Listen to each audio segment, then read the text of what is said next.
You are watching this video. My name is David Riggs. I'm the founder of Numa Media, and today we're going to do a live website teardown on the Table Group.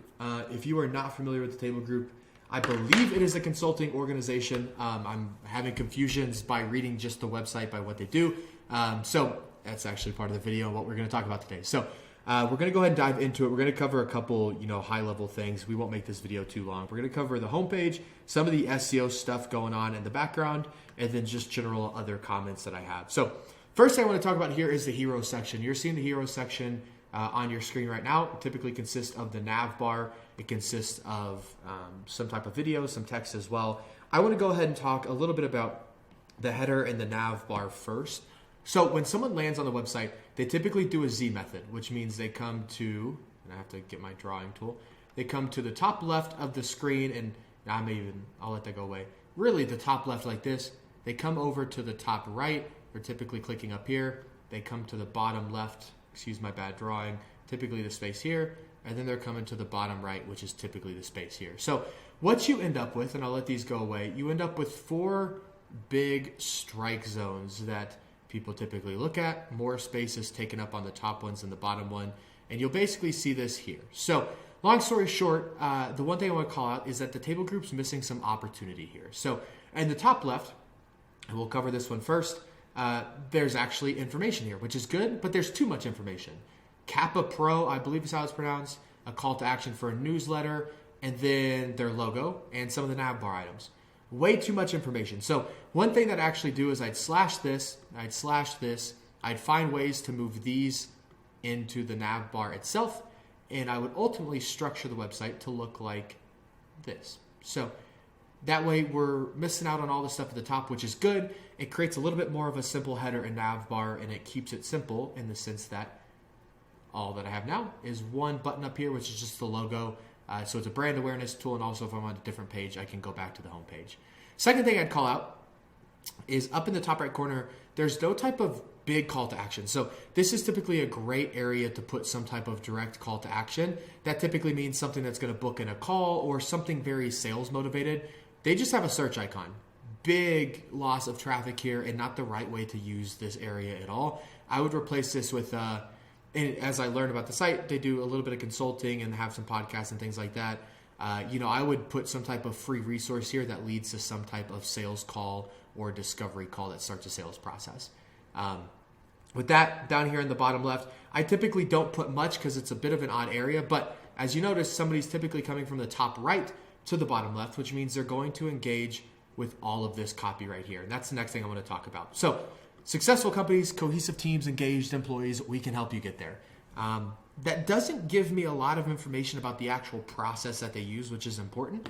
Right now, all this is saying is that they can help me have successful companies, cohesive teams, and engaged employees.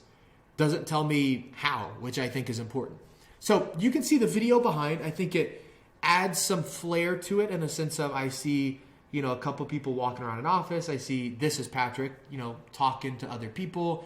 So I think it's consulting, and that was my first impression coming here, but it's not clear. So the one little small thing I'd add here, it could take Table Group 20 seconds to do.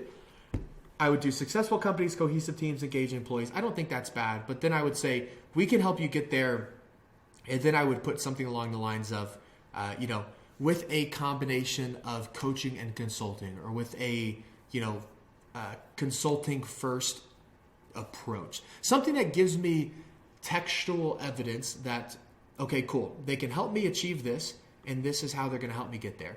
Right now, they just say we can help you get there. It could be a software, it could be coaching, it could be a course, it could be consulting, it could be a number of different things. So that's the small little caveat I have here with the copy to clean it up. And I think all that being said, these changes of, taking out some of those top Nav Bar items, cleaning up the copy, potentially making this a button. I don't mind it right now because it just loops me down to what do you want to do, which is directly underneath the hero section. I would maybe, encourage them if I click it, it scrolls down. That way the user knows where they are at the site.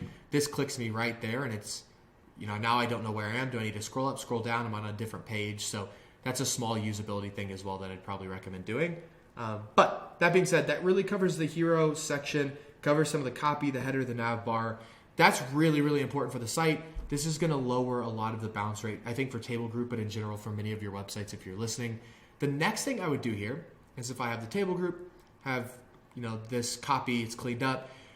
The final thing I want to do here in the hero section is bring out some social proof. So if I come to consulting, their social proof is hidden on this small little part of the page way over here.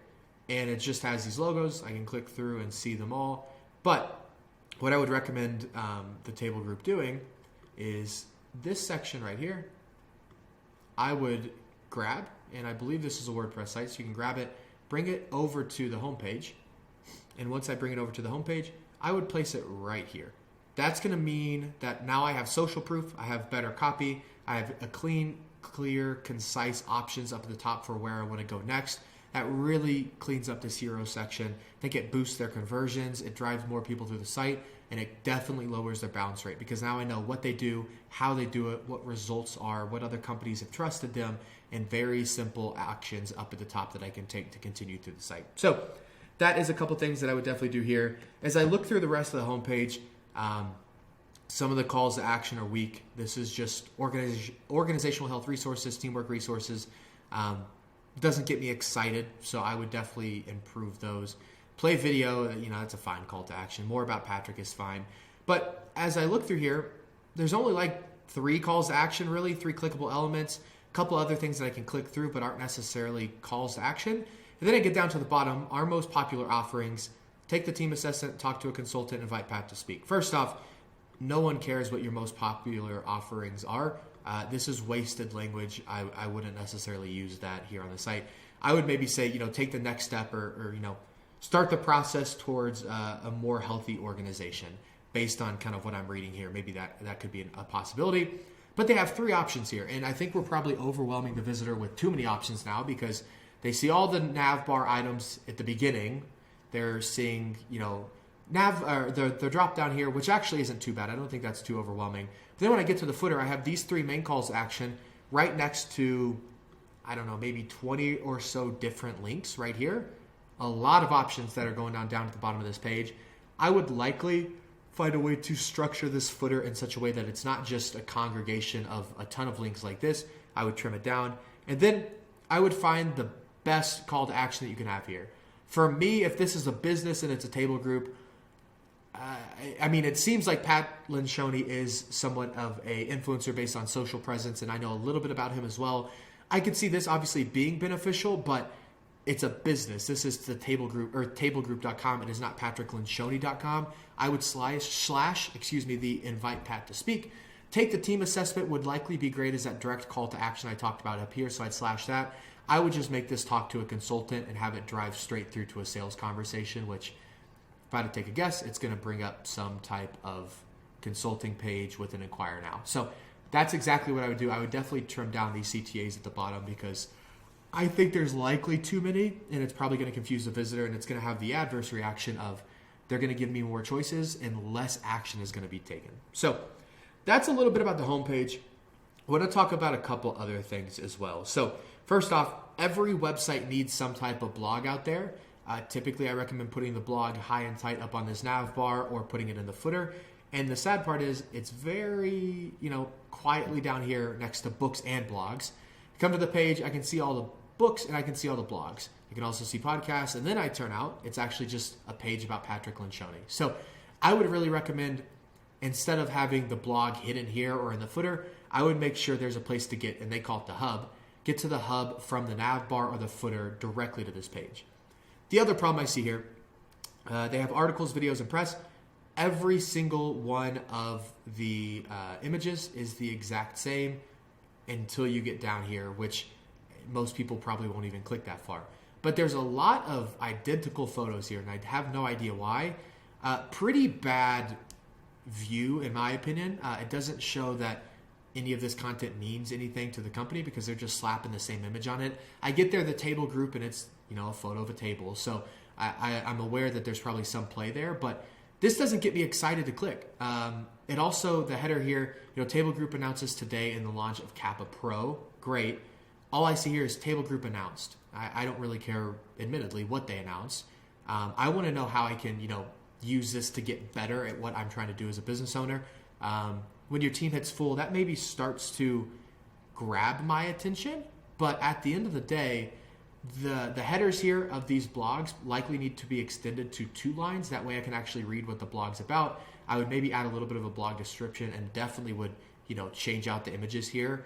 If it's a video, maybe do a screenshot of the video. If it's an article, maybe mock up something nice and neat that's going to look good. But problem here, it just doesn't get me excited. The blog's very vague. It doesn't give me a lot of, information. At the end of the day, they're writing all this content. I highly doubt many people are clicking through here organically through the site to read a blog this short. I want to read stuff about watch out for these vulnerability killers. This looks like a much better blog. It could be extended on, maybe add in a few photos as well to create better content. But the problem is, watch out for these vulnerability killers. I, one, can't find it, so it's likely an older article. But 2, once I do find it, I'm back into 2018 now. Means they don't likely update this all too often, which means they don't have a ton of great SEO, which we can talk about here in a second. I actually can't find it, but I'm likely assuming it's going to be watch out for these ... because the setup here to bring in that blog title isn't large enough. So long story short, that's a little bit about the blog. The other thing that I really want to talk about here, we'll come back to the homepage. Your typical buyer is either in the buying window or not in the buying window. That's just how things go. Usually about 10% of your buyers are in your buying window right now. 90% are not.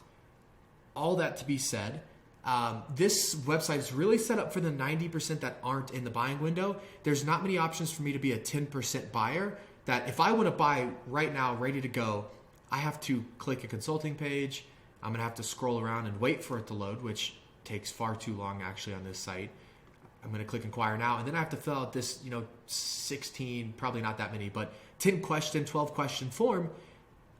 That's a lot. There should be a very easy button for me to just come to a table group. I should have a button up here that says, start today. I click start today. I fill out a 4-question form. Somebody from table group calls me, continues the conversation. So this site's very much built to appeal to the 90% that aren't yet clients, and aren't yet even in the buying window. I would definitely recommend to bump some of these things up to make sure that we're still grasping the 10% that are ready to buy today. Outside of that, pretty weak social presence. So if I click down here at the bottom, they have their socials linked. I'm coming, and they're actually all personal accounts for Patrick Lencioni. Doesn't look like Patrick has tweeted since August 18th, and then March 11th before that, and then looks like he was a little more active January 29th, January 26th. I'm not seeing a lot of content from him at all. And he's got 64,000 followers on Twitter, which is pretty good. I'm looking here, 124,000, 125,000. I click into all his activity. 5 months ago is the last time that he posted. And then 5 months before that, then 6 months before that, 7 months before that. So very weak on the social game. This is a great distribution network. If you had Twitter and LinkedIn, one content strategy I'd really recommend is long form blogs on its own blog page. Make them really anywhere from 3,000 to 5,000 words, and then clip those up and distribute them onto Twitter as threads, LinkedIn as just normal social posts or videos, because I know they also have a podcast, and use that to their advantage to drive traffic back to their site. So it's a little bit about social and how I do the distribution as well. The last thing I talk about here is just SEO. For a professional services company like them, they have a lot of good opportunity here. So I took in all their keywords. I filtered down to the keywords that are on the 11th to 20th position with the volume between 101 and 1,000. What I'm finding here is there's a lot of really awesome keywords that they could be going after. Team player, this looks branded because of the way it's worded, so I probably wouldn't do that. What is a team player? They are the 18th position, 720 visitors a month, keyword difficulty 50%. They actually already have a blog on the site for it, I believe, or they have a product. Ultimately, I would be pushing a lot more content to this in terms of links and actually, building out the page to be a bit longer. This seems like a great organic ranking for them. They're probably not getting any traffic from it right now. If they end up getting to the top 3 or 4 positions, they're going to get traffic of that 720, and they're likely going to get conversions off of this as well, which is awesome for them, and it's going to be a good revenue driver. So that's one thing I would definitely recommend. As I look through here for more of the keywords. Group change, 3 signs of a miserable job. This again, about 210 visitors. It looks like there's a duplicate keyword in SEMrush's database. If I click out to this, Looks like it's a very, very, very short blog. I would add, another 2, 3, 4,000 words to this, make it very in-depth, distribute it all over social media, and make that ranking go from 11th to 1st. You're going to get 210.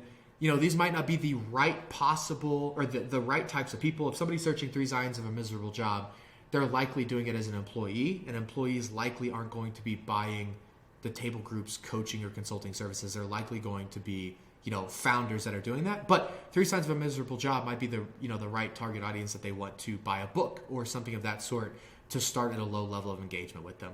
But as I go through here, long story short, they have a lot of keywords within striking distance. If I come to basically their top 3 keywords, I'll go ahead and cancel out the traffic. And I'm looking at all this. This is a book that they have. So this is branded search. This is branded search. Patrick Lencioni is branded search. This is branded search because it's also a product. This is branded search because it's a product. This is, I don't believe it is. It looks like a product page, so it's a branded search. This is a branded search because of a book that he has. As I go through here, I think you'll get the idea. Almost everything here is a branded search term, which isn't bad, but that means that SEMrush doesn't pick it up exactly as I would like to have them pick it up. They count a lot of those individual product pages as non-branded search, but you can see here they get about 36,000. They have a very good domain authority score and a pretty good backlink profile. But their branded traffic here, it says, is about 9-10%. I think this is probably higher to 70 or 80% realistically because all of their top keywords are all branded products of theirs. So something to keep in mind. Long story short, I said this was going to be a little shorter and it ended up being a little longer, which is okay. Hopefully you enjoyed kind of the website teardown here of the table group. This is typically, similar things that we recommend all companies do, just because a lot of companies don't actually make it happen. So hopefully you enjoyed this, you took some insight and applied it to your own website. If you have any questions about something I covered here with the table group or something that I in general, could, speak into your website for, or something that you saw me talk about here for the table group and you're curious about how it applies to your company, feel free to reach out. But with that, hopefully you enjoyed the video and keep an eye out for the other ones as well.